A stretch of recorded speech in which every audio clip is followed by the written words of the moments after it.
શ્રીમદ ભાગવત કથા નવમો સ્કંદ ભાગ 2. 8મા સ્કંદની સમાપ્તિમાં સત્યવ્રત મનુ મહારાજની કથા સાંભળીને રાજા પરીક્ષિત સુખદેવજીને વિનંતી કરે છે, મહારાજ, મને એ સત્યવ્રત મનુ મહારાજના વંશની કથા સંભળાવો.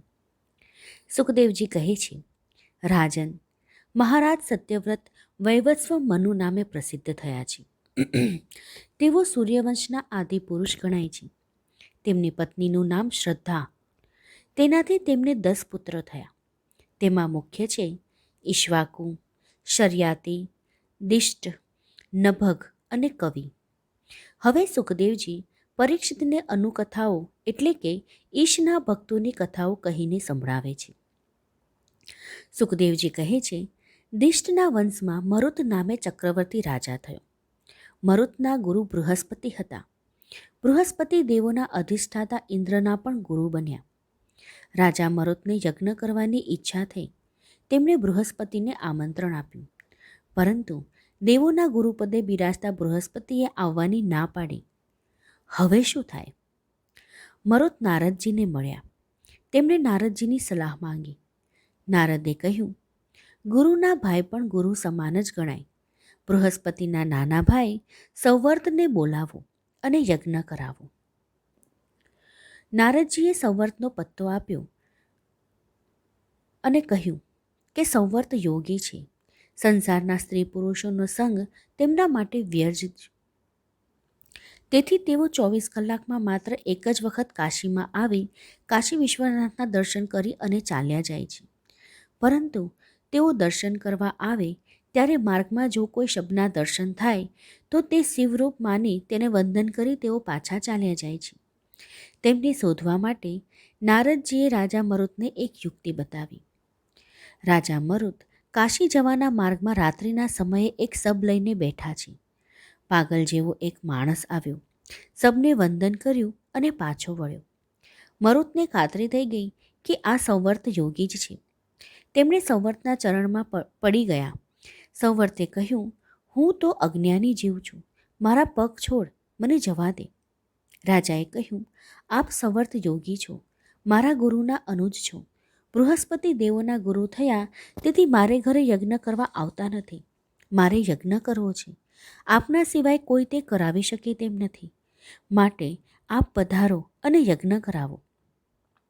સંવર્ત યોગીએ કહ્યું, હું યજ્ઞ કરાવીશ, પરંતુ તારું ઐશ્વર્ય જોઈ બૃહસ્પતિ તારું ગુરુપદ આગળ કરી યજ્ઞ કરાવવા આવે અને જો તું તેમનો સ્વીકાર કરી મારો ત્યાગ કરીશ તો હું તને બાળીને ખાક કરી નાખીશ. રાજા સંમત થયો. સંવર્તે મરુત રાજાને મંત્ર દીક્ષા, યજ્ઞની દીક્ષા આપી. મરુત રાજાનો વૈભવ ઇન્દ્રના વૈભવને ભૂલાવે તેવો હતો. તેના યજ્ઞના બધા જ પાત્રો સોનાના હતા. આ જોઈ બૃહસ્પતિ લલચાયા. મરુતને અગ્નિદેવ દ્વારા કહેવડાવ્યું, હું તારો ગુરુ છું, તારો યજ્ઞ હું કરાવીશ. રાજાએ હવે તેમ કરવાની પોતાની અશક્તિ જાહેર કરી. સંવર્ત યોગીએ યજ્ઞ કરાવ્યો. આવો યજ્ઞ કદી કોઈનો થયો હોય તો તે જાણવામાં આવ્યું નથી. સંવર્ત યોગી જે દેવને આજ્ઞા કરી તે દેવ પ્રત્યક્ષ હાજર થઈ હવીર ભાગ ગ્રહણ કરે છે. મરુતના આ યજ્ઞનું વર્ણન ઋગ્વેદમાં વિસ્તારપૂર્વક કરવામાં આવ્યું છે. ભાગવતમાં તેનો સંક્ષિપ્ત માત્ર છે. રાજા મરુતે સોમરસથી ઇન્દ્રને અને દાન દક્ષિણાથી બ્રાહ્મણોને સંતુષ્ટ કર્યા છે. તેને બ્રાહ્મણોને તેઓ ઉચકી ન શકે તેટલી સંપત્તિ દાનમાં આપી છે. આથી ન ઉચકી શકાય તેટલી સંપત્તિ રસ્તામાં મૂકી તેઓ પોતપોતાને ઘરે ગયા છે. તે સંપત્તિમાંથી ભગવાન શ્રી કૃષ્ણે યુધિષ્ઠિરના 3 અશ્વમેઘ યજ્ઞ કરાવ્યા હોવાનું કહેવાય છે. મરુતના યજ્ઞમાં ભોજન કરનાર અસંખ્ય માણસો હતા. તેમને જલ્દીથી પીરસવા માટે સ્વયં વાયુ દેવતાઓને કાર્ય કરવું પડ્યું હતું. એવો તે મરુત રાજા ધર્મી હતો. તે ભગવત અંશ હતો. પછી નભગનો પુત્ર નાભાગ. બીજી કથા નાભાગની કહેવામાં આવી છે. કેવો હતો એ નાભાગ? નભગના બધા જ પુત્રોમાં સૌથી નાનો હતો નાભાગ. તે ગુરુકુળમાં વિદ્યાભ્યાસ કરવા ગયો હતો. તેની અનુપસ્થિતિમાં તેના ભાઈઓએ પોતાની સંપત્તિના ભાગ પાડી બધી જ સંપત્તિ અંદરો અંદર વહેંચી લીધી. પૈસા બધાએ લીધા. પિતાને લેવા કોઈ તૈયાર ન થયું. વિદ્યાભ્યાસ પૂરો કરી નાભાગ ઘરે આવ્યો. પોતાની સંપત્તિમાંથી તેણે પોતાનો ભાગ માંગ્યો. ભાઈઓએ કહ્યું, અમે તને ભાગમાં સ્વયં પિતાજીને જ આપી દઈએ છીએ. નાભાગ સાચો પુત્ર હતો.